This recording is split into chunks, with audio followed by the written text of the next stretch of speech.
The morning light fell across Lexington, Virginia like a promise nobody had made. Clean, quiet. The kind of town where people still said good morning to strangers and meant it. Where the Blue Ridge Mountains rose in the distance like the spine of something ancient and unmoved. Where history pressed into the present through limestone buildings and Civil War monuments and streets that remembered when horses outnumbered cars. Thea Carver stood at the edge of a narrow back lane, her shadow long against the worn cobblestones. 34 years old, 5'8", lean in the way that comes from missing meals not by choice, but by circumstance. Her dark blonde hair was pulled back tight military regulation, even though she had no regulation to follow anymore. Her eyes were gray-blue, the color of winter sky before snow. They held the kind of distance that comes from seeing too much, and the kind of steadiness that comes from refusing to look away. She wore faded jeans and a Navy-issue jacket that had seen better deployments. The left shoulder still bore the outline where her unit patch used to be. She had removed it herself, carefully, with a seam ripper, because she could not bear to look at it anymore. Beside her stood Bishop, 7 years old, German shepherd. Black and tan coat, thick and well kept, despite everything else falling apart. His ears were up, alert. His brown eyes tracked movement Thea could not see. A bird 3 blocks away. A door closing. The world in layers of sound and scent that humans missed entirely. Bishop wore a tactical collar, worn but maintained. A metal tag caught the light when he moved. It read simply MWDK9, Military Working Dog. No name, no number. Those records were sealed, classified. Because Bishop had served in places the government did not officially acknowledge and done things the government did not officially discuss. Thea adjusted the strap of her duffel bag. Olive green canvas, military surplus. Everything she owned fit inside. 3 changes of clothes, a field jacket, a Leatherman multi-tool, a Ziploc bag containing discharge papers, and a DD-214 that said, honorable but felt like anything but. A photograph she could not bring herself to look at but could not bring herself to throw away. And at the very bottom, wrapped in an old t-shirt, a bottle of pills she had not opened in 3 days. 72 hours. The longest stretch since leaving the VA hospital in Richmond. She had been walking since dawn. Bishop beside her the whole way. Through the waking streets of Lexington. Past coffee shops opening. Past the Washington and Lee campus where young people walked with backpacks and futures. Past houses with porch swings and flower boxes and lives that seemed intact. Thea did not fit here. She knew it the way you know a bone is broken before the X-ray confirms it. This town was for people who had not lost everything. For people who still believed in second chances. For people who could sleep through the night without waking to the sound of something that was not there. But she had nowhere else to go. The Veterans Affairs Office in Richmond had given her a list. Transitional housing, job placement programs, support groups. She had attended one meeting, sat in a circle of folding chairs in a church basement, listened to people share. When it was her turn, she stood up and walked out. Because the words they wanted her to say were locked behind something she did not have the key to open. Bishop had followed her. Of course he had. Bishop always followed. They had been together for 4 years. Partnered in Kandahar. Thea as an explosive ordnance disposal specialist. Bishop as the detector. The nose. The early warning system that stood between soldiers and the things buried in the ground, meant to erase them. They had cleared routes, swept compounds, found devices hidden in walls and under roads and inside dead animals left by the side of the highway. 247 confirmed fines. Thea kept count. The Navy kept count. Bishop just worked. And then came the day that ended everything. Route clearance mission. October 2022. Outside Kandahar. Thea's team. 5 soldiers. Bishop. Standard sweep. They had done it 100 times before, but this time the device was not where it should have been. It was not in the ground. It was not in a culvert. It was inside the overturned truck they were sent to investigate. Wired to collapse. Command detonated. Waiting for someone to get close enough. Bishop alerted. Sat. Refused to move closer. The signal was clear. But Thea's team leader overruled it. Said the dog was wrong. Said they were wasting time. Said clear it and move on. Thea argued. The only time she had ever argued on a mission. Insisted they pull back. Call EOD protocol. Wait for verification. Her team leader told her to stand down. Ordered her to stay with the vehicle. Took the rest of the team forward. Thea watched them approach the truck. Watched them reach the door. Watched Bishop strain against her grip, whining every instinct, screaming wrong, wrong, wrong. And then the world became fire and noise and the smell of burning fuel and things that used to be people. Thea woke up in a field hospital. Concussion. Shrapnel wounds. Hearing loss in her left ear. Bishop curled beside the cot, unauthorized but unchallenged. Alive. 4 soldiers were not. The official report called it enemy action. Commended Thea for attempting to prevent the loss. Noted that proper EOD protocols had not been followed. Cleared her of wrongdoing. Cleared her of everything except the weight. She carried their names, memorized them, said them in the dark when sleep would not come. Sergeant Marcus Webb, 29. 2 kids. Corporal David Lynn, 23. Engaged. Private First Class Jordan Hayes, 21. First deployment. Specialist Amanda Cross, 26. Sister to 3 brothers. And Lieutenant Brandon Shaw, 32. The one who ordered them forward. The one who did not listen. The one who died anyway. Thea had been medically retired. PTSD, major depressive disorder. Insomnia. Survivor's guilt. Words that looked clean on paper but felt like broken glass in her chest. Bishop had been retired with her. Transferred to her custody because military working dogs who served in combat were supposed to be adopted by their handlers if possible. Because Bishop would not work with anyone else anyway. They had been drifting for 18 months. Couch surfing. Sleeping in her truck until it broke down. Odd jobs she could not keep because the flashbacks came at random. And the panic attacks left her shaking in bathroom stalls trying to remember how to breathe. She had called her parents once, from a gas station in Kentucky.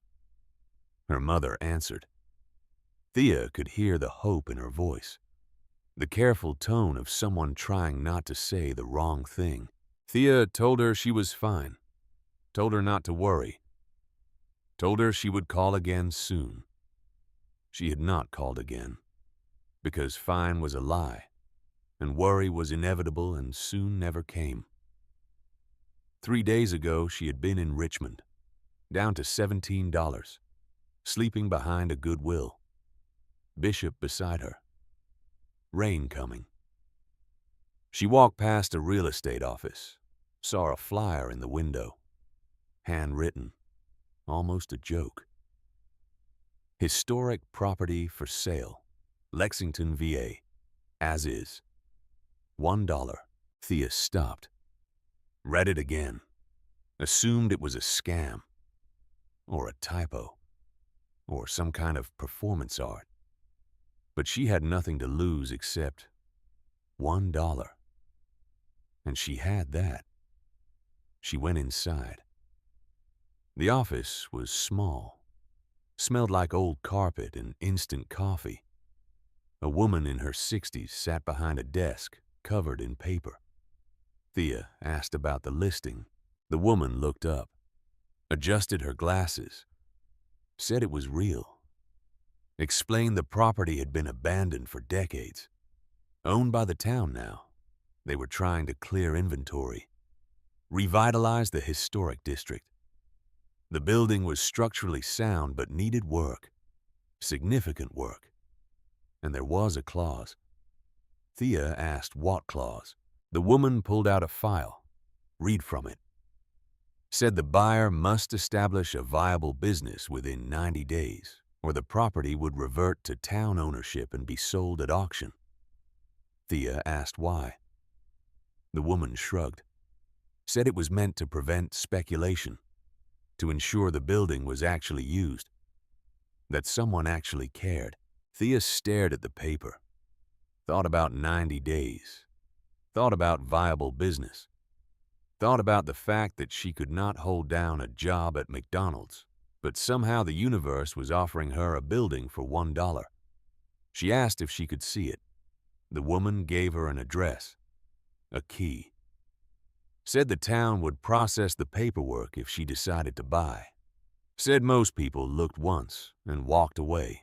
Thea thanked her, left, got on a Greyhound with Bishop, used 13 of her remaining dollars, arrived in Lexington at dawn, and now she stood here, looking at the building, trying to decide if this was an opportunity or just a different kind of trap. The structure was small, one story, built from limestone blocks the color of old bone. The walls were thick, solid, stained with age and weather. Moss crept along the foundation, where water had run for decades. The wooden door was heavy, slightly warped, dark with time. A single window faced south, catching morning light through glass, so dirty it looked frosted. Above the door, carved into a limestone lintel, were letters worn almost smooth. She could barely make them out. A.M. Candle Works, established 1930. A candle maker's shop, abandoned, forgotten. Thea walked closer. Bishop stayed beside her, his gait easy but his attention sharp. He was trained to clear buildings, to detect threats. Old habits did not fade just because you took off the uniform. She reached the door, tested the handle, locked. She pulled out the key the real estate woman had given her, slid it into the old lock, felt resistance, rust or time or both. She applied pressure. The mechanism turned with a grinding sound that echoed down the empty lane. The door did not open. She pushed. Nothing. The wood had swollen in the frame, sealed by years of humidity and neglect. Thea stepped back, assessed. The door opened inward. The hinges were on the inside. She would need leverage. She set her duffel down, positioned herself, put her shoulder against the wood where it met the frame, braced her feet. Bishop watched, did not help, could not help, just observed with the patience of something that understood effort. Thea pushed. Her boots scraped against stone, the muscles in her legs and back engaged. The door groaned but held. She stopped, breathed, pushed again, harder, focusing everything into that single point of contact. The frame cracked. The door shifted. An inch, then 2. Thea did not stop, kept the pressure constant. The door scraped inward across a floor it had not touched in decades. Dust fell from the top edge. Light spilled into darkness, and from inside came a sound. Thea froze. Not loud, not clear, just a faint scrape, like something shifting against stone or wood settling after years of stillness. Bishop's ears snapped forward. His body went still in the way that meant alert, watching, waiting for the signal to act. Thea's training kicked in before thought did. Shoulders back, weight centered, eyes scanning. In the field, small sounds meant big consequences. That reflex never left. She listened. The sound did not repeat. But the silence that followed was not empty. It was the silence of something holding its breath. Thea pushed the door wider, enough for light to cut a narrow beam through the interior. She leaned slightly. Let her eyes adjust. Did not enter. Not yet. Clear the space before entering. Always. Bishop pressed against her leg. Close. Ready. Thea spoke quietly. Stay close. She stepped inside. The air hit her first. Dry. Stale. But underneath something else. Faint and sweet.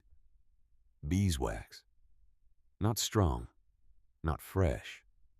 But lingering. As if the walls themselves had absorbed it over decades and refused to let go. The room was larger than it looked from outside. The ceiling was low. Wooden beams darkened with age. The walls were limestone, uneven. Patches of green moss traced the lower edges where moisture had crept in. The floor was flagstone, each piece slightly different in color and texture, fitted together with precision that spoke of craftsmanship and time. Dust coated everything, thick in some places, disturbed in others. Thea noticed that immediately. Disturbed, not untouched. Something had moved through here. Her gaze shifted to the center of the room. There it was, a massive cast iron vat, blackened with age, sitting on a solid stone base that looked older than everything around it. Even from a distance, it felt like the anchor of the entire structure, the one thing that had not moved in decades. Bishop walked straight toward it. No hesitation, no distraction, a direct line, as if he had already decided where he needed to be. Thea followed, slower. Her boots echoed softly against the stone. She scanned the corners as she moved. Old wooden shelves lined one wall. Rusted hooks hung from the beams. Metal molds were stacked unevenly against another wall. Nothing moved. Nothing breathed. So what had made that sound? Bishop reached the vat and circled it once, nose low, inhaling deeply. Processing information in a language Thea could not speak but had learned to trust. He stopped on one side, sat down, not casually, intentionally, body upright, alert, like a sentry taking position. Thea frowned. That your spot? Bishop did not respond, did not move, just held his position with the focus of something on duty. Thea crouched beside the vat, ran her fingers along the edge. Cold, solid, heavy. She tapped it lightly with her knuckle. The sound echoed dull and thick, exactly what you would expect from iron that had been sitting still for decades.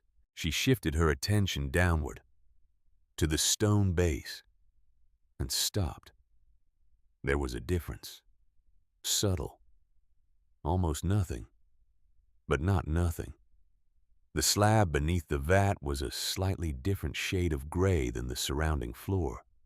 Warmer in tone. And the lines where it met the other stones were cleaner, more defined.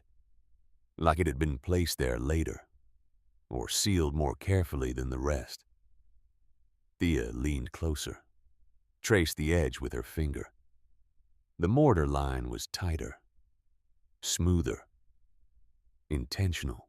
She sat back on her heels, thinking. Logic first. The building was real. The structure was solid. The materials alone were worth more than $1. That already made no sense. But now this. A hidden slab under the heaviest object in the room. That was not neglect. That was design. Thea stood, stepped back, scanned the room again. Faster now. Sharper. The walls, the floor, the window. Every angle, every line. If someone had hidden something here, they had done it deliberately. And if it had stayed hidden this long, then either no one had looked or no one had understood what they were looking at. She looked at Bishop. Bishop was still watching the same spot, unmoving. "Yeah," Thea said quietly. "I see it too." For the first time since leaving Richmond, Thea felt something shift inside her that was not just survival, not comfort, not peace, but something sharper, clearer, purpose. She walked back outside. The sunlight made her squint. The quiet lane stretched in both directions, empty, calm, indifferent. She reached into her jacket pocket, pulled out a worn leather wallet, opened it. Inside was a single dollar bill. Crumpled. Soft from being folded and unfolded too many times. She stared at it for a long moment. This was not about a bargain. This was about a foothold, a base, a place to stand still long enough to figure out what came next. Thea turned back toward the building. Bishop was already inside, unmoving, holding his position beside the vat, like a soldier who had been given an order. She stepped through the doorway. The wood creaked softly behind her. "All right," she said under her breath. "We do this right." She did not rush. She did not force anything. That was not how you handled something unknown. First, you secure the perimeter. Then you observe. Then when you are ready, you move. Thea grabbed an old piece of wood from the corner, tested its weight. Not a weapon, just a tool. She returned to the vat, stood beside Bishop. Her hand rested on the cold iron. Then, slowly, deliberately, she shifted her grip, testing, measuring, preparing. Bishop leaned forward slightly, eyes locked on the base beneath the vat. Thea took a breath, and for the first time since she left the war behind, she felt like she was stepping into something, instead of running away from it. But just as she began to apply force there, it was again, that sound, this time clearer. Not from the door, not from the walls, from beneath the vat. Thea froze. Bishop stood instantly, and whatever was hidden down there, it was not as silent as it should have been. Thea did not move the vat that day. She left it exactly where it was, went back outside, sat on the stone step with Bishop beside her, thought about what she had heard and what it might mean and whether she was ready to find out. The afternoon passed slowly. The sun tracked across the sky. Shadows lengthened. People walked past the end of the lane, but none turned down it. This was a forgotten place, tucked away, easy to miss. Thea ate a granola bar she found at the bottom of her duffel, gave half to Bishop, drank water from a bottle she refilled at a gas station, tried not to think about the fact that she now owned a building, but had no food and no plan, and 89 days left before she lost it. She thought about the clause, maintain a viable business. What did that even mean? Revenue customers, proof of operation. She had no money to start a business, no skills except defusing bombs and keeping dogs alive, no contacts, no network, no safety net. Just a building, a dog, and a secret under a cast iron vat. As the sun began to set, Thea stood, brushed off her jeans, looked at Bishop. "We staying?" Bishop looked back at her, steady, calm. The answer was obvious. They went inside. Thea found a corner near the wall, laid her duffel down as a pillow, kept her boots on. Old habit. Always ready to move. Bishop lay a few feet away, but not at rest. His body angled toward the center of the room, toward the vat, like a sentinel who had already chosen what needed guarding. Thea closed her eyes, did not expect to sleep. She never did anymore, just waited for morning in that gray space between waking and the dreams she could not escape. But the building was quiet. The air was still. And for the first time in 18 months, Thea was not outside, not exposed, not waiting for something to go wrong. She did not sleep deeply, but she slept. Morning came with pale gold light slipping through the south-facing window, cutting across the dust-filled air in long, quiet beams. Thea opened her eyes before the light reached her. For a moment, she forgot where she was. Then the smell hit her again. Faint beeswax, old stone, something preserved. She sat up slowly, rubbed the back of her neck. Her muscles were stiff from the cold floor, but she had slept worse, much worse. Bishop was already awake, not moving, just watching, still focused, still locked on that exact point. "Didn't even try to sleep, huh?" Thea muttered. Bishop's ears flicked, but his gaze did not shift. Thea followed that line again, to the vat. She thought about repetition. In the field, one strange noise could be dismissed. Two, maybe coincidence. But patterns meant intent. Bishop had not left that spot since yesterday. That was not random. That was a signal. Thea stood, stretched her shoulders, walked slowly toward the center of the room. The sunlight now illuminated more of the floor, revealed subtle differences in the stonework she had missed before. The flagstones surrounding the vat were uneven, worn naturally over time, but the slab beneath the vat remained smoother, less weathered, protected. "All right," Thea said quietly. "Let's assume this is not nothing." Bishop stood the moment she spoke, stepped closer, nose hovering just inches above the stone. Then suddenly he began to dig, not wildly, controlled, focused. His paws scraped at the edge of the slab, claws tapping sharply against the stone surface. Thea did not stop him this time. Instead, she watched. The scraping revealed a thin line, barely visible unless you were looking for it. A seam. Bishop stopped digging, looked up at her, breathing steady, waiting. Thea exhaled slowly. "Yeah," she said. "That's not natural." She ran her fingers along the seam again, pressed lightly. No movement. But the line was there, clean, too clean for something that had been untouched for decades. She stood, scanned the room, searching for something, anything that could help her leverage the slab. Her eyes landed on a rusted iron hook hanging from the wall, part of an old dipping setup. She pulled it free with a firm tug. It resisted at first, then came loose with a metallic snap that echoed through the room. Bishop flinched slightly, then immediately returned his focus to the slab. Thea stepped back to the vat, positioned the hook under the edge of the seam, tested the angle. Nothing. She adjusted, tried again. A faint shift. Not much, but enough. She paused, listened. Silence.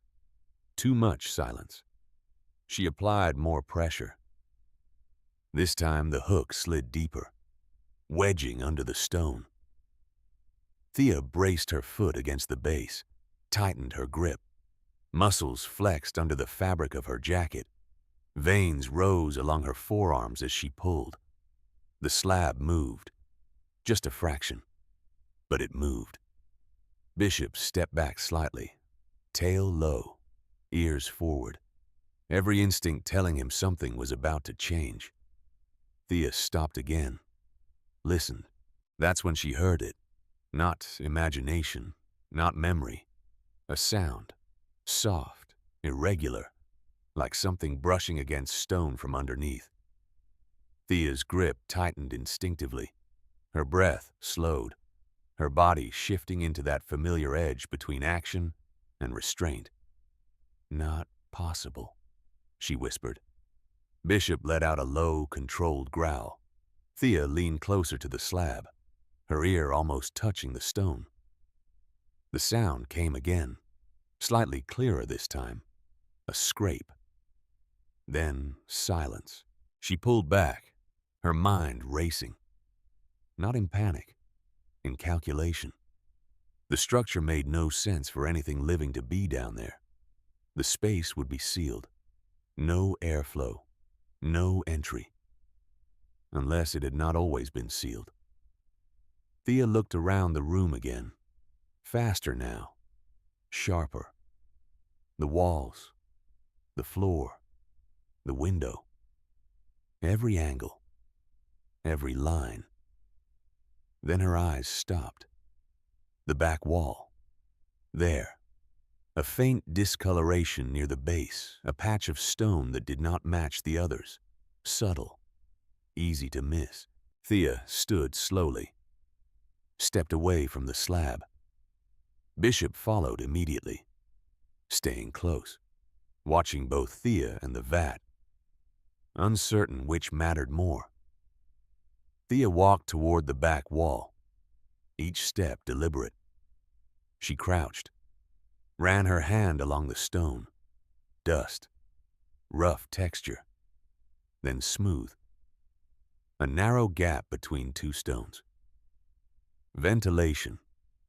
An old passage. Thea glanced back at the vat, then at Bishop. Someone didn't want this completely sealed, she said quietly. Bishop's ears twitched. Thea returned to the slab, this time with a different understanding. Not just a hidden compartment, a system, designed, built with purpose. She set the hook again, deeper this time. Bishop stepped back further now, body tense. Thea inhaled slowly. All right, she murmured. No more guessing. She pulled. The slab shifted again, this time wider. A thin gap opened. Darkness beneath. And from that darkness, a sudden sharp movement. Thea jerked back instantly, releasing the hook. The slab slammed back into place with a heavy thud. Bishop barked once, loud, sharp, breaking the silence completely. Thea's heart was pounding now, not from fear, from certainty. There was something down there, not just something hidden, something active. She stared at the slab, unmoving. Bishop stood beside her, no longer calm, no longer still. Both of them knew the same thing now. Whatever was under that vat, it was not waiting to be found. It was already awake. Thea did not touch the slab again for several minutes after it slammed shut. Her breathing steadied, but her mind did not. The sound, the movement, it had been real, not imagined, not memory bleeding into the present. Something had shifted under that stone, and for a woman trained to read patterns in chaos that changed everything. Bishop stood close, no longer calm. His body angled defensively, eyes locked on the vat, as if expecting it to move again. We don't rush this, Thea said quietly, more to herself than to the dog. She stepped back, forcing distance between herself and the center of the room. Years in the field had taught her that unknown spaces were not solved with force, but with patience. Observe, control, then act. She moved toward the doorway, let fresh air clear her head, sunlight washing over her face as she leaned briefly against the frame. Outside, Lexington remained unchanged, quiet, slow, untouched. It made the tension inside the shop feel even sharper, like something hidden beneath a calm surface. Bishop did not follow her. That alone was enough to pull Thea's attention back. Bishop never separated from her without reason. Thea turned, stepped inside again, slower this time. Bishop had not moved far, but his focus had not broken either. Still the vat, still that exact point. "All right," Thea said under her breath. "We finish it." This time she prepared. She removed her jacket, tightened the sleeves of her shirt for better movement, scanned the room again and gathered what she could use. 2 rusted iron hooks, a broken wooden beam sturdy enough for leverage, a length of frayed rope hanging from an old support bracket. Nothing ideal, but enough. She approached the vat from a different angle, circling it slowly. Up close, the iron surface told its own story. Burn marks, layered residue, decades of use. This thing had not just been placed here. It had been worked around, anchored. Thea crouched, ran her hand once more along the base. The mortar line confirmed it. This was not structural. It was concealment. "Someone built this to be opened," she said, just not easily. Bishop shifted slightly, stepping back, giving her space now, not retreating, adjusting, like he understood what was coming next. Thea wedged one hook under the lip of the vat and tested the weight. Heavy, much heavier than it looked, close to 80 pounds, maybe more with base friction. She set the wooden beam across the edge and used it as a lever, bracing her boot against the stone floor. "On me," she muttered instinctively. Though there was no team, no unit, just her and Bishop, she pushed. The beam creaked. The iron groaned. For a moment, nothing moved. Then, just slightly, the vat shifted. Thea adjusted her grip, tightening every muscle in her arms and shoulders. Her jaw clenched, breath controlled. She pushed again, harder this time. The vat lifted, not fully, but enough to break the seal. Dust and grit fell from beneath it, the sound dry and brittle against the stone floor. Bishop stepped back further now, ears sharp, body tense. Thea did not stop. She repositioned, using both hooks now, dragging the vat inch by inch off the slab. Each movement was slow, deliberate, measured. Sweat formed along her brow, sliding down the side of her face, but she did not wipe it away. Her focus did not allow it. Minutes passed, then more. Finally, with one last controlled pull, the vat slid clear of the slab and dropped heavily onto the adjacent stone floor with a dull, echoing impact. Thea froze. Bishop froze. Silence followed. No sound from below this time. Thea stepped forward slowly, eyes fixed on what had been hidden beneath for decades. The slab was fully exposed now. A single solid piece of limestone, slightly warmer in tone, perfectly fitted into the floor, but no longer disguised. The seam was obvious now, clean and intentional. Thea knelt down, placed both hands on the edge. "Easy," she whispered. she lifted. The slab resisted at first, then gave way with a heavy scrape, revealing the darkness beneath. A square cavity, about a foot deep, stone-lined, precise, empty at first glance. Thea leaned closer, letting the light from the window fall into the space. Inside, arranged carefully on a folded piece of cloth, were objects, not scattered, not random, placed deliberately. Bishop approached slowly, nose lowering toward the opening. But he did not enter. He inhaled once, then sat back, calmer now.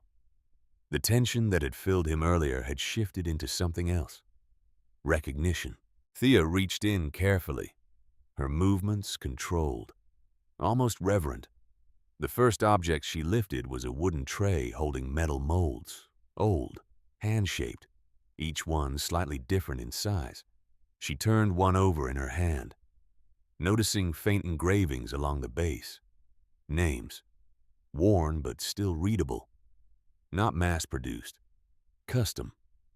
She set the tray aside gently and reached in again.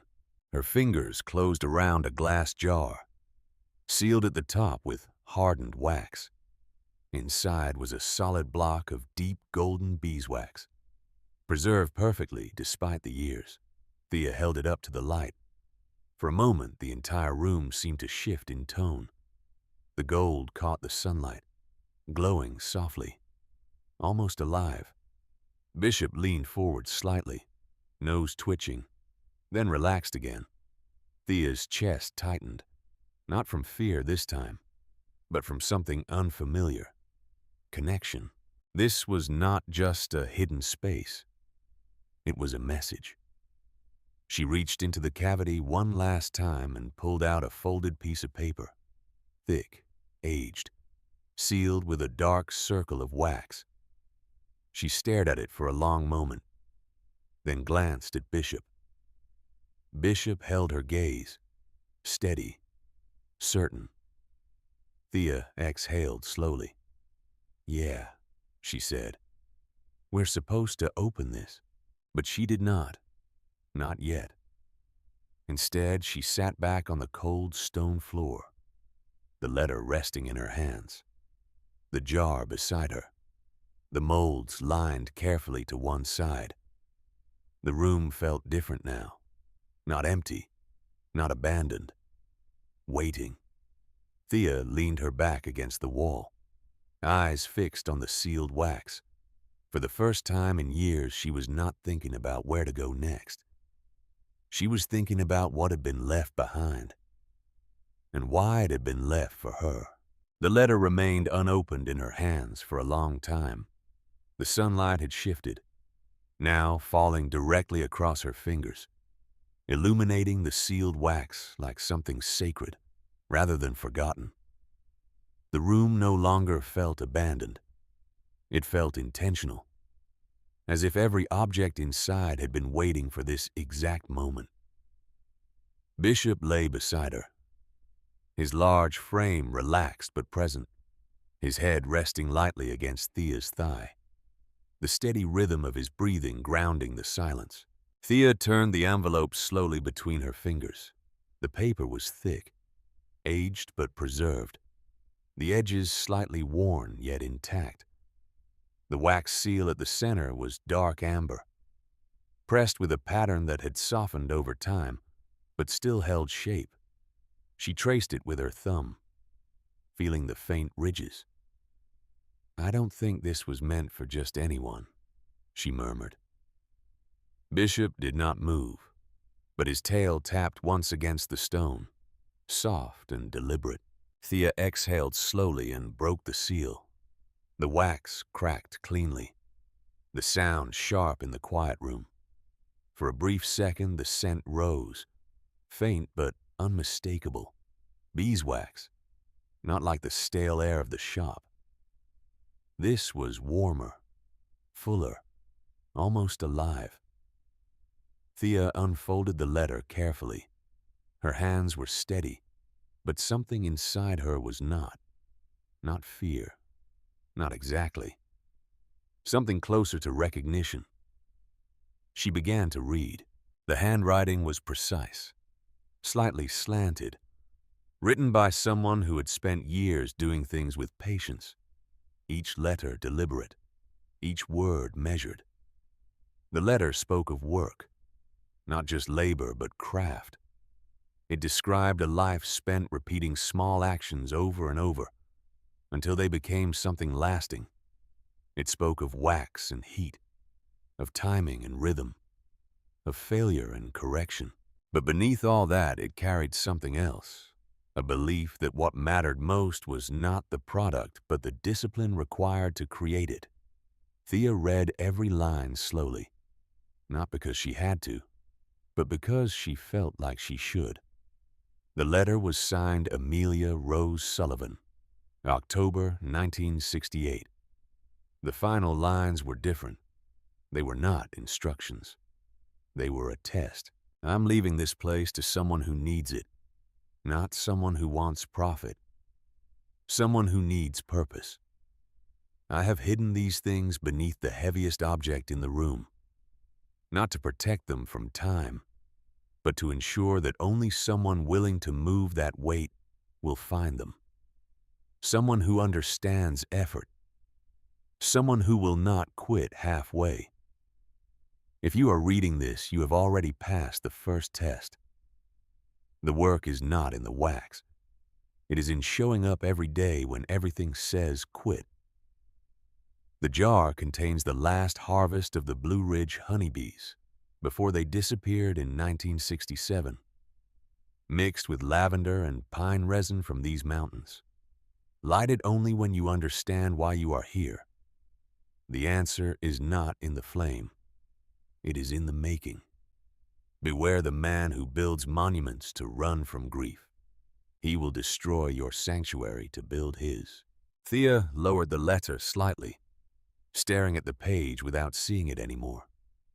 For years, she had carried the belief that everything she had done, every mission, every loss, had left her with nothing that mattered outside of survival. That whatever purpose had once driven her had ended somewhere far from here, buried under orders and consequences she could not undo. But this did not feel like chance. It felt like alignment. Bishop shifted slightly, lifting his head and nudging Thea's arm gently, not urgent, just enough to remind her she was not alone in the moment. Thea looked down at him, a faint smile forming for the first time since arriving in Lexington. It was small, almost unnoticeable, but real. "Guess we didn't just end up here," she said quietly. Bishop's ears flicked, his eyes steady. Thea folded the letter carefully and set it beside her. Then she reached for the jar. The glass was cool in her hand, heavier than it looked. Inside, the golden wax held its shape perfectly, untouched by time.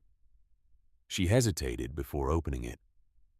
Something about it felt preserved beyond purpose, but then again, so did she. Thea twisted the seal slowly, breaking it with controlled pressure.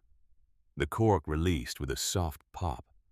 The scent filled the air immediately, not strong, not overwhelming, but complete.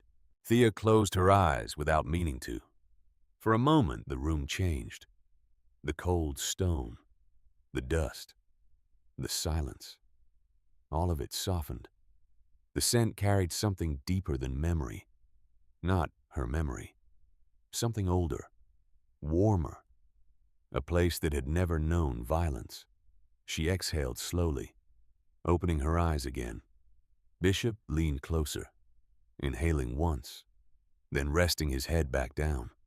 Calm, content. Thea set the jar carefully beside the molds. She picked one up again, turning it over in her hand. Each one slightly different. Each one made for a purpose. Not random. Not replaceable. Just like the letter had said. Thea looked around the shop again, but this time her eyes were not searching for threats. They were measuring possibility, the space, the structure, the tools, a system, all of it waiting to be used again. She stood slowly, the stiffness in her muscles reminding her of the effort it had taken to reach this point. But it did not feel like exhaustion. It felt like the beginning of something. Bishop stood with her immediately, shaking out his coat once before stepping close to her side. Thea walked back to the vat, now resting beside the exposed slab. She placed her hand on the iron surface again, but this time it felt different, not like an obstacle, like a starting point. She glanced back at the letter, then at Bishop. "All right," she said. "We follow it." She did not mean the words on the page. She meant the idea behind them. Patience, repetition, effort. Thea looked at her hands, scarred, steady, capable of destruction once, now maybe capable of something else. She picked up one of the molds and held it up to the light. The metal caught the sun, reflecting a faint glow across the room. Bishop stepped closer, watching. Thea nodded once. "Let's see if we can build something that lasts." The letter lay open behind her, the final line still visible in the fading light. Not a command, not a promise, just a quiet certainty. The right person will know what to do next. Thea did not question it anymore. She had already started. The next morning, Thea did not start with confidence.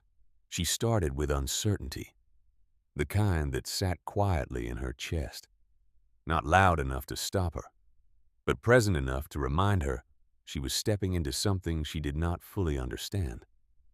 The shop looked different now, not because it had changed, but because she had. The letter rested folded on the wooden bench, the molds arranged beside it, the open jar of wax catching the early light. Bishop was already awake, standing near the vat, watching Thea as if waiting for the next move to be called. Thea rolled her shoulders once, feeling the stiffness in her muscles from the previous day's effort. In the military, you were trained to execute with precision, to repeat drills until they became instinct. But this was different. There were no commands here, no clear objective, just a process she would have to discover, piece by piece. "All right," she said quietly, more to steady herself than anything else. "We learn." The first problem was simple. She did not have fresh wax ready to use. The jar she had found felt too important to waste, so she set it aside carefully. Instead, she searched the shop again, this time with a different focus. Not for secrets, but for tools. She found remnants of old equipment, bits of hardened wax, a rusted pot that might still hold heat, a bundle of cotton wick tangled in a drawer. Not ideal, but enough to start. Thea worked methodically, cleaning the pot, scraping out debris, testing what could still function. It was slow, frustrating, but familiar in its own way. It reminded her of field repairs, making something usable out of what was left. Bishop followed her throughout the process, occasionally stepping closer, occasionally sitting back, always watching.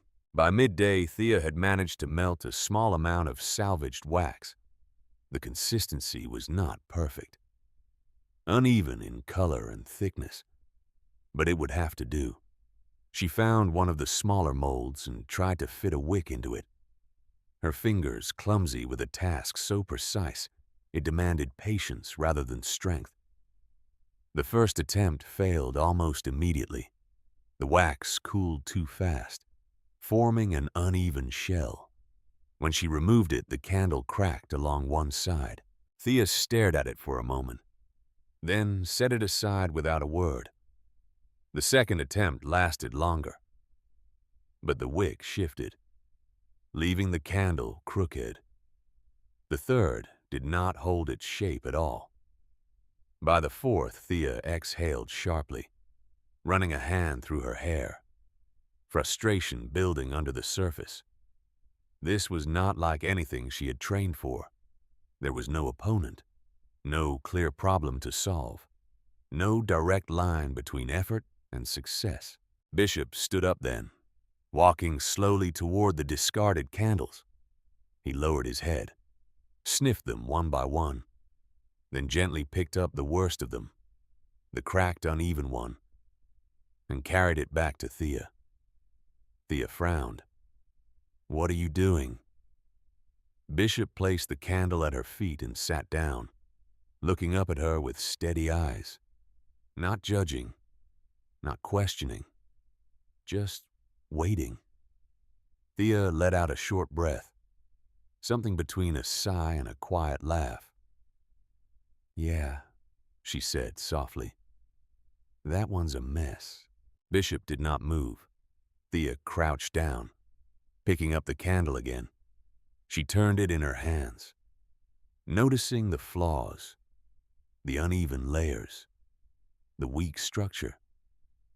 Then she thought back to the letter, the repetition, the layers, the idea that nothing was built all at once. She exhaled slowly. "Not done yet," she murmured. Bishop's tail moved once, a small, deliberate motion. Thea stood again, returning to the pot. This time she adjusted her approach. She slowed down, paying closer attention to the temperature, the timing. Instead of forcing the process, she followed it. She dipped the wick once, then waited, then again, and again, each layer thin, barely noticeable, but building. Minutes turned into hours. The rhythm became clearer. Not perfect, but consistent. Thea's breathing steadied with the motion, her focus narrowing to the repetition. Dip, lift, wait, repeat. Bishop settled nearby, lying on the floor, his head resting on his paws, watching without interruption. Occasionally his ears would twitch, but he remained still, as if understanding that this was something Thea had to complete on her own. By late afternoon, Thea lifted the latest candle from the mold. It was not perfect. The surface was slightly uneven, the shape not entirely straight, but it held. It did not crack. It did not collapse. She turned it in the light, studying it. Progress. Small but real. Thea set it carefully on the bench, stepping back slightly. For a moment, she just stood there, looking at something she had made. Not destroyed, not repaired, but created. Bishop stood and walked over, sniffing the candle once before sitting beside it. Thea glanced down at him, a faint smile forming again. "Still ugly," she said quietly. Bishop's tail tapped once against the floor. Thea nodded. "But it works." She leaned back against the wall, arms resting loosely at her sides, her gaze drifting across the shop, the tools, the vat, the light, the quiet. For the first time in years, the silence did not feel empty. It felt earned. Thea looked back at the candle, then at Bishop. "Tomorrow," she said, "we do it again." Bishop did not respond with movement this time. He simply stayed where he was, calm, steady, present. And Thea understood. This was not about getting it right the first time. It was about not stopping. The imperfect candle sat on the bench, solid enough to stand, flawed enough to matter. Thea did not try to fix it. She left it exactly as it was. 3 weeks passed in a rhythm Thea no longer questioned. Morning light entered the shop the same way each day, sliding across the limestone walls and settling over the workbench where her hands had learned to move with less hesitation. The first imperfect candle still sat in the corner, untouched, a reminder of where she had begun, but the ones beside it had changed. Straighter, smoother, steadier. Not flawless, but consistent. That mattered more. Bishop had adapted to the routine as well, his presence woven into each part of the day, lying near the vat while Thea worked, rising when she stepped outside. Always close enough to remind her that she was not building this alone. Thea did not notice the shift at first. It came quietly, the way most real changes did. The wax melted more evenly now. The timing between dips felt natural, not forced. Her breathing aligned with the motion. Dip, lift, wait, repeat, until it stopped feeling like a task and started feeling like something closer to understanding. She was not thinking about the process anymore. She was inside it. The first time she brought a full set of candles to the local farmer's market in Lexington, she did not expect much. She had wrapped them carefully in simple paper, the edges folded cleanly, the presentation minimal but deliberate. The market itself was small, set along a quiet street lined with low wooden stalls and open tents. The air carried the scent of fresh bread, cut grass, and something sweet drifting from a nearby honey vendor. People moved slowly here, not in a rush, not distracted. Thea sat up at a small table near the end. Bishop lay beneath it, out of the way but visible. A few people glanced at the candles, kept walking. A few stopped, asked prices, bought one or two. Nothing remarkable, but not nothing either. That was when she met Elowyn Sullivan.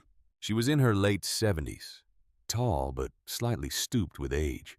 Her silver hair pulled into a loose bun at the back of her head.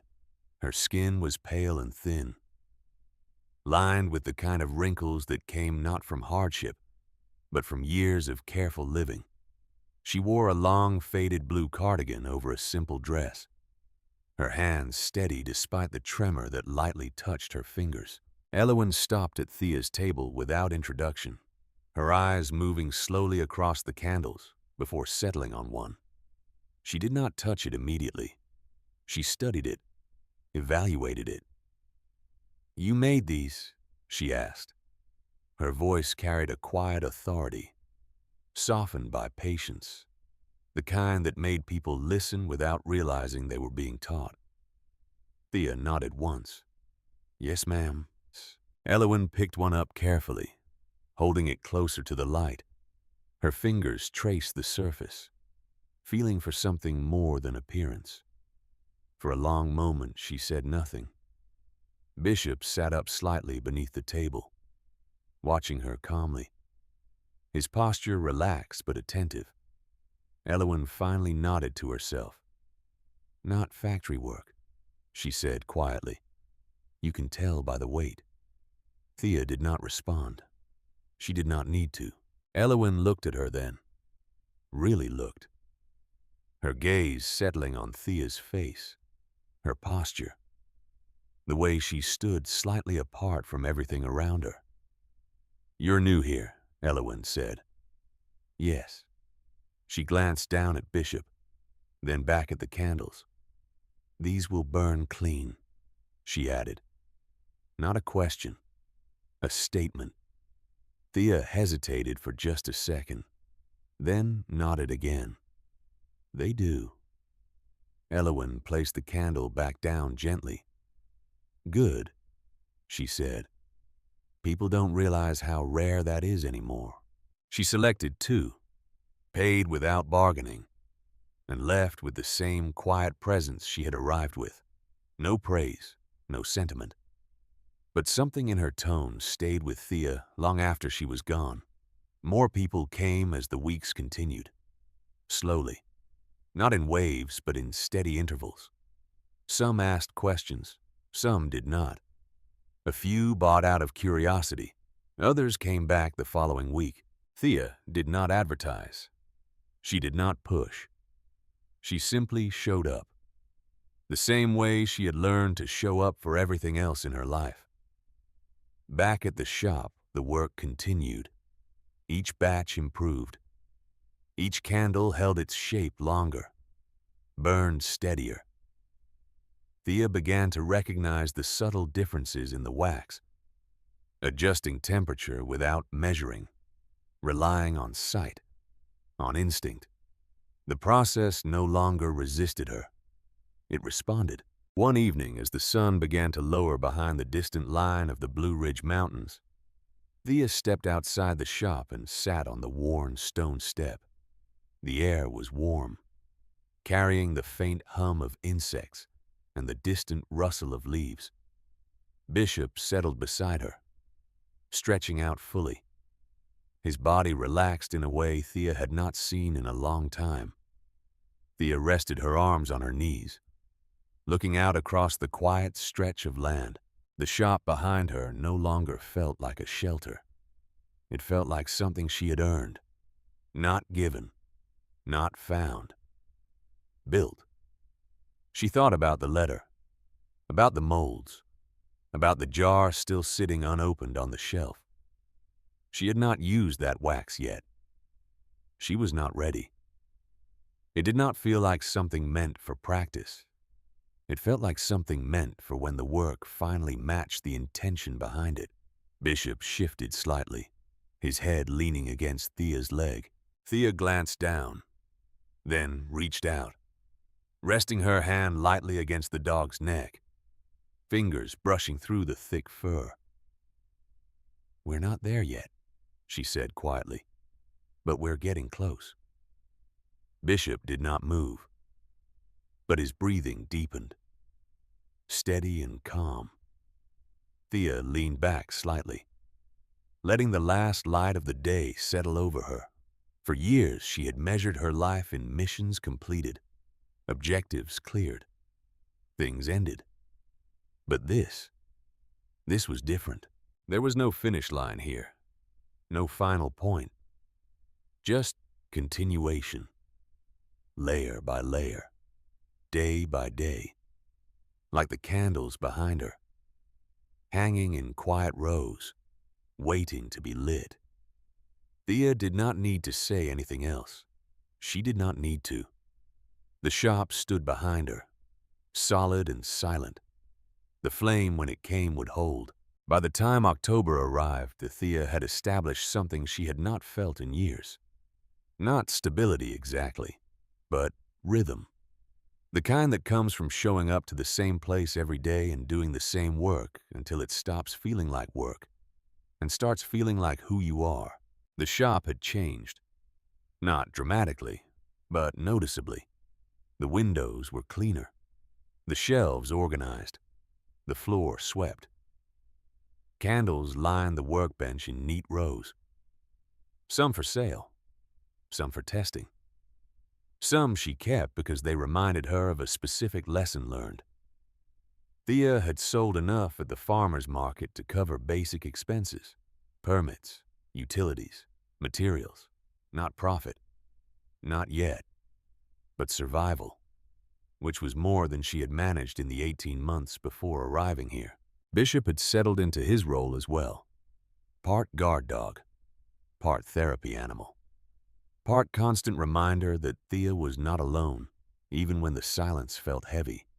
People in town had started to recognize them, the quiet woman with the military bearing and the German shepherd who never left her side. Some nodded in passing, some stopped to talk. Most just watched with the curiosity reserved for newcomers in small towns where everyone knew everyone else's business. Thea kept to herself mostly, answered questions when asked, did not volunteer information, did not explain where she came from or why she was here. People seemed to respect that, or maybe they just understood that some stories were not meant to be shared until they were ready. Elowen Sullivan had become a regular presence. She visited the shop twice a week, sometimes bringing tea in a thermos, sometimes bringing nothing but her company. She would sit on the wooden bench near the window and watch Thea work, occasionally offering advice, more often just being present. Thea learned that Elowen had been a nurse for 40 years, retired now, widowed. Her husband Robert had died in a training accident at Fort Bragg in 1986. They had been married only 12 years, no children. She had lived alone ever since. Elowen spoke about him sometimes, not with sadness exactly, but with the weight of absence. The way you talk about someone who shaped your life even after they left it. Thea understood that weight. She carried 4 names, 5 if you counted the lieutenant who had not listened. She did not speak them aloud, but they were there, always there. On a cool afternoon in mid-October, Elowen arrived at the shop, carrying a worn leather journal. She set it on the workbench without ceremony. "I think it's time you saw this," she said. Thea wiped her hands on a rag, looked at the journal, then at Elowen. "What is it?" "Amelia's," Elowen said simply. "My aunt, the woman who built this place." Thea's hand stilled. She had read the letter dozens of times by now, knew the words by heart. But this was different. This was more. "She was your aunt." Elowen nodded, pulled out the bench and sat down slowly, her movements careful, deliberate. "My father's older sister," she said. "She practically raised me after my mother died, taught me everything I know about patience, about craft, about surviving loss." Thea sat down across from her. Bishop moved closer, resting his head on Thea's knee. Elowen opened the journal. The pages were yellowed, filled with precise handwriting, recipes, notes, dates, observations. "Amelia lost her husband in the war," Elowen said. "Normandy, 1944. He was a sergeant. Never made it off the beach. She was 28. They had been married 6 years. Elowen turned a page, pointed to a sketch, a simple drawing of a candle mold. "She lost her daughter 10 years later. Polio. Sarah was 8 years old. There was no vaccine yet. Nothing anyone could do." Thea's chest tightened. She did not speak, just listened. "Amelia could have stopped," Elowen continued. "Could have given up. A lot of people would have. But she didn't. She came here every day, made candles, sold them, taught people, built something that outlasted her grief." Elowen looked up, met Thea's eyes. "She told me once that the work was not about the candles. It was about proving to herself that she could still create something. That loss had not taken everything." Thea swallowed, found her voice. "Why are you telling me this?" Elowen smiled faintly. "Because I watched you for 3 weeks at that market before I said a word. I saw how you held yourself, how you looked at people like you were waiting for them to confirm what you already believed, that you didn't belong, that you weren't good enough." Thea looked away. The accuracy stung. "Amelia looked the same way," Elowen said, "for years, until she realized that belonging is not something you wait for. It's something you build, one day at a time, one candle at a time." She closed the journal, slid it across the table. "This is yours now. The recipes are coded, but you'll figure them out. You're smart enough, stubborn enough." Thea stared at the journal. "I can't." "You can," Elowen interrupted. "And you will. Because Amelia left this place for someone who needed it, not someone who wanted it. She knew the difference." Thea's hand moved to the journal. touched the worn leather.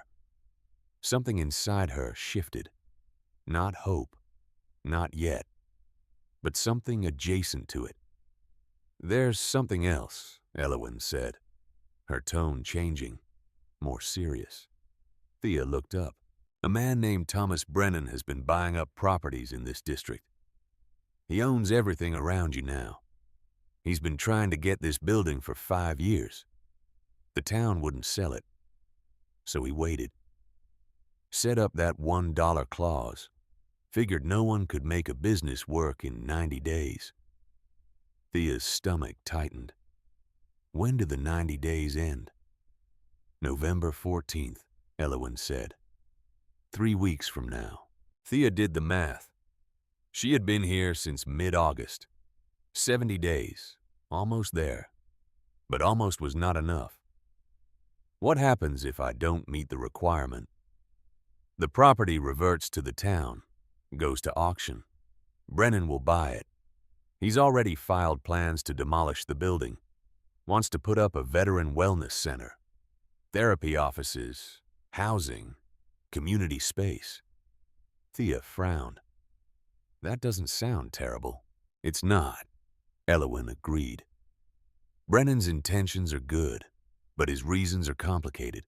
He lost his son 3 years ago. Ethan, Marine, served in Iraq, came home broken. Brennan didn't know how to help him. Ethan took his own life in this town. Brennan's been trying to build something to make up for it ever since. Thea understood immediately. Monuments to run from grief. Just like Amelia's letter had warned. He'll take this place, Elowin said, and he'll build something that helps people. But it won't be what Amelia wanted. It won't be what you've started. Thea looked around the shop, at the candles, the tools, the space she had slowly made her own. What do I do? Elowin stood, placed a hand on Thea's shoulder. You keep working, keep building, and when the time comes, you trust that the right thing will happen. She left the journal on the table, walked to the door, paused. Amelia used to say that light doesn't fight darkness. It just refuses to go out. Remember that. Then she was gone.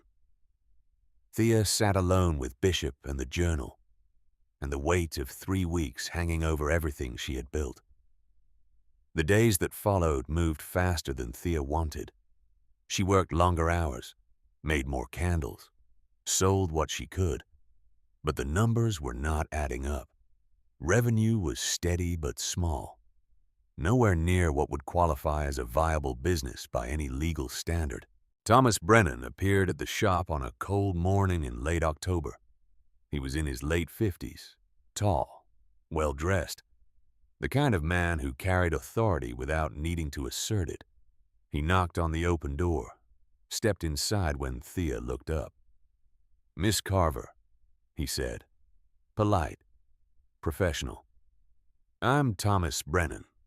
I don't think we've met officially." Thea set down the mold she was holding. Bishop stood, moved to her side. Not aggressive, just present. "I know who you are," Thea said. Brennan nodded, glanced around the shop, took in the candles, the tools, the progress. "You've done good work here," he said. "More than I expected anyone to do in such a short time." "Thank you. I'm here to make you an offer." Brennan continued. $75,000, cash. You sign over your claim to the property. Walk away with enough money to start over somewhere else. Somewhere easier. Thea's jaw tightened. "I'm not interested." "You should be," Brennan said, his tone still calm. "You have 2 weeks left. You're not going to meet the viability requirement. I've seen the numbers. You're barely breaking even. The town will take this property back, and I'll buy it anyway. You'll walk away with nothing." then I'll walk away with nothing." Brennan studied her for a long moment. Something in his expression softened. "You're a veteran," he said. Not a question. Thea did not answer. "So was my son," Brennan continued. "Ethan. He came back from Iraq and he couldn't find his way. I tried to help. Tried everything I knew. It wasn't enough." His voice wavered slightly, just enough to reveal the grief underneath. "I'm building something here that could have saved him. A place where veterans can get real help, real support, not just pills and paperwork, actual community." Thea's expression did not change. "Then build it somewhere else." "I can't," Brennan said. "This is the last piece. Without it, the project doesn't work. The zoning doesn't work. The funding doesn't work. Everything falls apart." "Not my problem." Brennan's jaw tightened. "You're being selfish." "Maybe," Thea said. "Or maybe I'm just not giving up the first place I felt like I could breathe in 2 years because someone else thinks they know better." Brennan stared at her, then nodded slowly. 2 weeks, he said. "After that, it's out of your hands." He left. Bishop moved closer to Thea. She rested her hand on his head, felt the steady warmth, the solid presence. "We're not done yet," she whispered. The idea came from an unexpected source. Pastor James Whitfield stopped by the shop a few days later. He was in his mid-60s, gray hair, kind eyes, the kind of man who listened more than he talked. Elowin had mentioned him before, said he ran the community church, that he had known Amelia, that he might be able to help. He arrived with no agenda, just knocked, asked if Thea needed anything. She almost said no, but something stopped her. "I don't know how to prove this place matters," she admitted. "Not in 2 weeks." Pastor James sat down on the bench, thought for a moment. "Amelia used to host a vigil here every Veterans Day," he said. "Back in the 60s, she would make candles and people would come light them. Remember the fallen. Remember each other. It was small, maybe 50 people, but it mattered." Thea looked at him. "Veterans Day is in 2 weeks. November 11th, Pastor James confirmed. 3 days before your deadline. You think I should do it again?"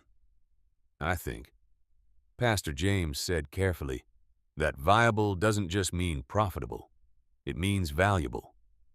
If you can show this place serves the community, if you can show it matters to people, that might be enough." Thea's mind raced. A vigil, a gathering, candles lit in memory, in honor. It was not a business plan, but it was something. "Would people come?" she asked. Pastor James smiled. "Let me make some calls." The next 10 days were a blur. Thea worked 16-hour shifts, made hundreds of candles, used every scrap of wax she could find. Elowin helped, brought other elderly women from the church. They worked side by side, dipping, shaping, wrapping.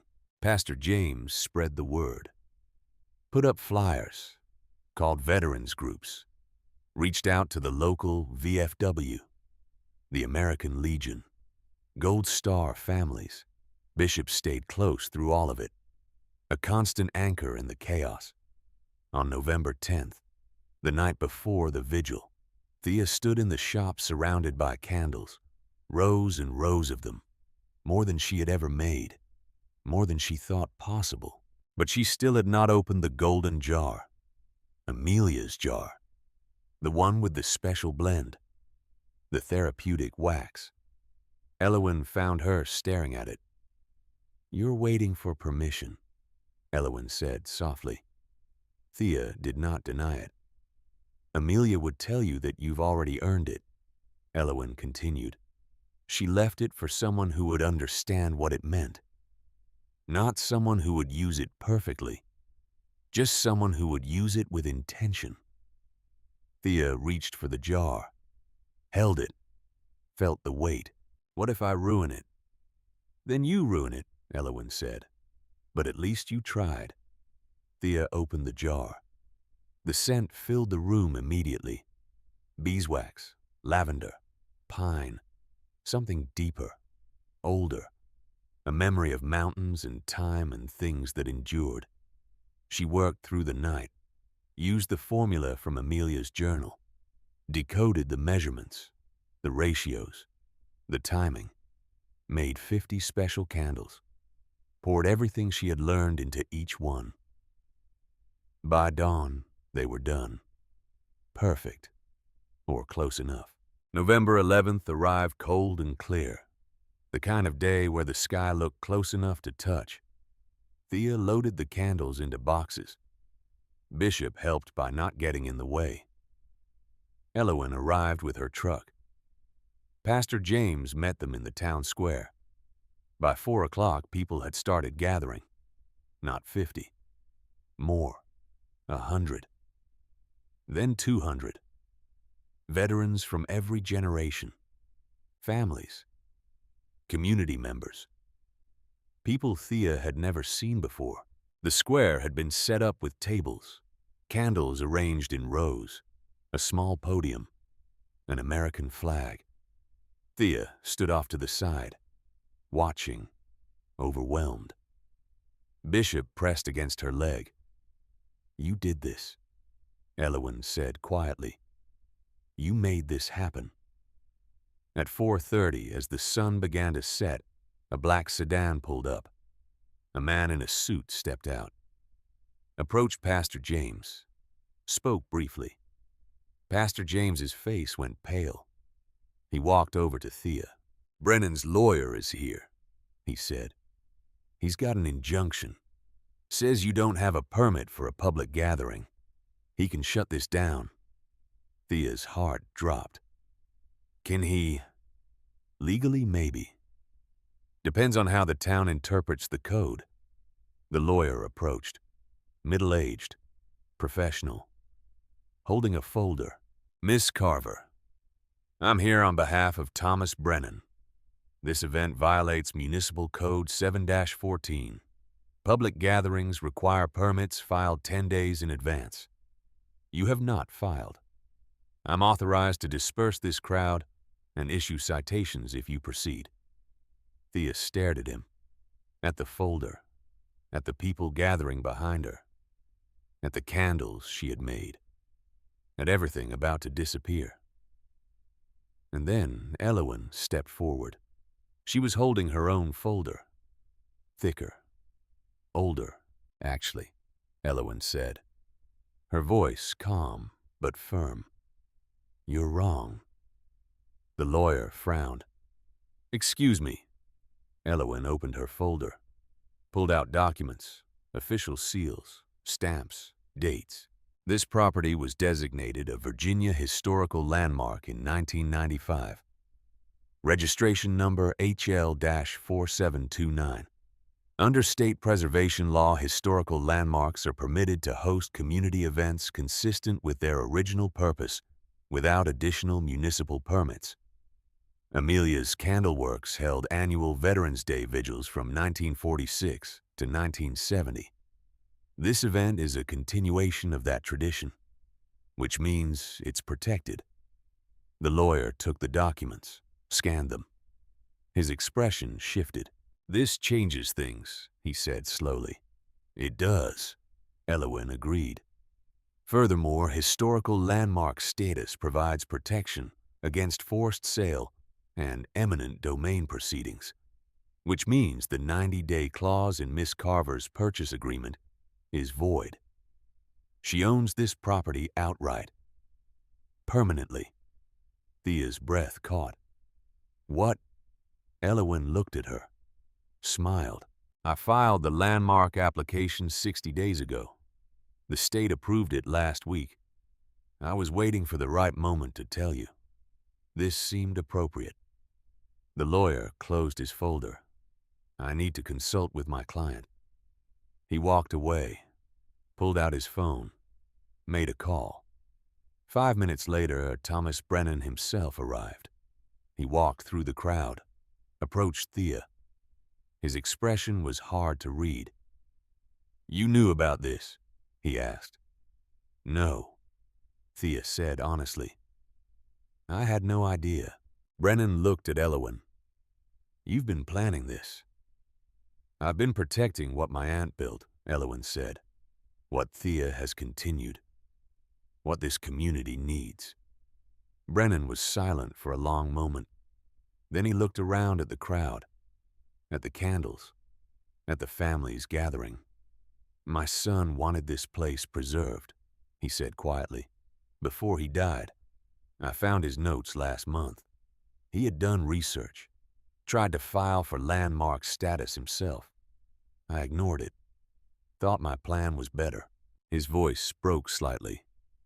"I was wrong." He looked at Thea. "I withdraw my claim. The property is yours. I'll fund the restoration. No strings. Consider it an apology." Thea did not know what to say, so she just nodded. Brennan walked away, got in his car, left. The crowd had grown quiet, watching, waiting. Pastor James stepped to the podium, spoke into a microphone. "We're here to remember," he said. "To honor, to light candles for those who served, those who fell, those who carry the weight still." He gestured to Thea. "These candles were made by someone who understands that weight, someone who has carried it herself. She offers them tonight, not as a memorial to the past, but as a light for those still finding their way forward." Thea began distributing candles, one by one, to veterans, to families, to anyone who wanted to hold one. She saved the special candles, the ones made from Amelia's formula, for the oldest veterans, the ones whose eyes carried distance, whose hands shook, whose presence felt both here and somewhere far away. An elderly woman in her late 80s took one, held it close, inhaled. Her eyes filled with tears. Not sad tears. Something else. "I haven't smelled this in 70 years, she whispered. "My husband brought beeswax candles home from the mountains before he shipped out. This is exactly the same." Thea's throat tightened. She just nodded. As the sun set, candles were lit, one by one, 200 flames in the growing darkness, the scent of beeswax and lavender and pine filling the cold November air. No one spoke. No one needed to. The light said everything. Thea stood with Bishop and Elowin and Pastor James, watching, holding her own candle, thinking about the name she carried, the team she lost, the weight that would never fully leave. But for the first time, it did not feel like drowning. It felt like remembering, which was different, survivable. The vigil lasted an hour. When it ended, people came to Thea, shook her hand, thanked her, said they would come back, that this mattered, that she mattered. Thea did not know how to respond, so she just accepted it. Let it settle. Let it become real. 6 months later, the shop had become something Thea had not expected. Not a business empire, not a tourist destination. Just a steady, sustainable presence. A place people came to buy candles, to talk, to sit quietly, to breathe. She had named it officially. Carver Candles. Established 2024. But she had added a subtitle. Amelia's Legacy. Established 1930.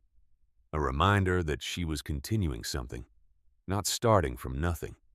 The restoration Brennan funded had been careful, respectful. New windows, reinforced beams, updated wiring. But the character remained. The limestone, the flagstone floor, the cast iron vat. Thea taught candle-making classes twice a month. Small groups, veterans mostly. Some with PTSD, some with nothing but time and a need for something to do with their hands. Bishop had become a therapy dog, certified. He sat with people who could not speak, pressed against those who shook, reminded them they were not alone. Elowin visited 3 times a week, brought tea, told stories, kept Amelia's memory alive. Pastor James stopped by when he could, offered quiet presence, asked for nothing, gave what was needed. Brennan had kept his distance, but he sent occasional donations, anonymous. Elowin told Thea about them, said it was his way of honoring Ethan. Thea accepted it. On a warm afternoon in May, Thea was working at the bench when she found it. The second letter, hidden in the lid lining of the golden jar, only visible now that the jar was empty, used, fulfilled. The paper was thin, fragile, the handwriting the same. She unfolded it carefully. Read, "Dear Inheritor, if you are reading this, you did not quit. That means you are ready. I hid these things not to make it hard, but to make it mean something. Easy gifts do not change us. Earned ones do. My husband James died still broken, but he died knowing I loved him enough to sit with that brokenness. My daughter Sarah died too young, but she died knowing joy, because I chose to live after James was gone. Your job is not to fix everyone. It is to make light and let them choose to come toward it.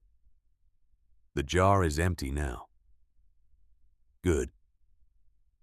That means you used what I left. Now leave something for the next person. Not instructions, not answers. Just proof that someone survived. Amelia Rose Sullivan, September 1970. P.S. The dog knew before you did. They always do." Thea read it 3 times, then folded it carefully, set it beside the first letter. She thought about what to leave, what would matter, what would help. Over the next week, she prepared, created a new compartment, adjacent to Amelia's, not replacing, continuing. Inside, she placed her own letter, handwritten, honest, about loss and survival and the slow work of rebuilding, of a small jar, filled with an improved version of Amelia's formula, added rosemary from Elowin's garden, a touch of sage, her own contribution, a photograph, Thea and Bishop and Elowin and Pastor James, proof of community, of connection, her Navy EOD badge, the one she had removed from her uniform, no longer a weight, just a marker of where she had been. A folded piece of paper, 5 names written carefully: Sergeant Marcus Webb, Corporal David Lynn, Private First Class Jordan Hayes, Specialist Amanda Cross, Lieutenant Brandon Shaw. Not forgotten, not erased, just carried forward differently. She sealed the compartment with wax made from the last of Amelia's blend mixed with her own, pressed her thumb into it while it was still warm. A mark, a signature, proof. The vat sat heavy above it once more, exactly where it belonged. That evening, Thea sat outside on the stone step, Bishop beside her, the sun setting behind the mountains, the air warm and gentle. She thought about the past year, about everything that had changed. about the person she was becoming, not fixed, not healed completely, but functional, present, building. Bishop's ears perked. He stood, alert but not alarmed. Thea looked up. A young woman stood at the end of the lane, maybe 22, thin, short dark hair, wearing a Marine Corps sweatshirt, crutches under one arm. Her expression lost, uncertain. She stared at the shop, at the sign, at the light coming from inside. Bishop walked toward her slowly, stopped a few feet away, sat, waited. The woman looked at him, then at Thea. Thea stood, brushed off her jeans, walked over.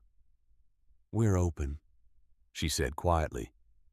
"If you want to come in." The woman hesitated. "I don't know what I'm looking for." "That's okay," Thea said. "Most people don't when they get here." The woman's eyes were wet. She blinked, tried to steady herself. "I just got back," she said, "from deployment. Everything feels wrong. I don't know where I'm supposed to be." Thea understood immediately, completely. "You're supposed to be here," she said, "right now. That's enough."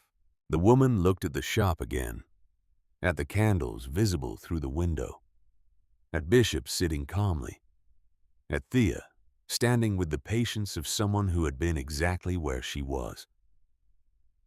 "Coffee's terrible," Thea added, "but the work is honest, and you don't have to talk if you don't want to."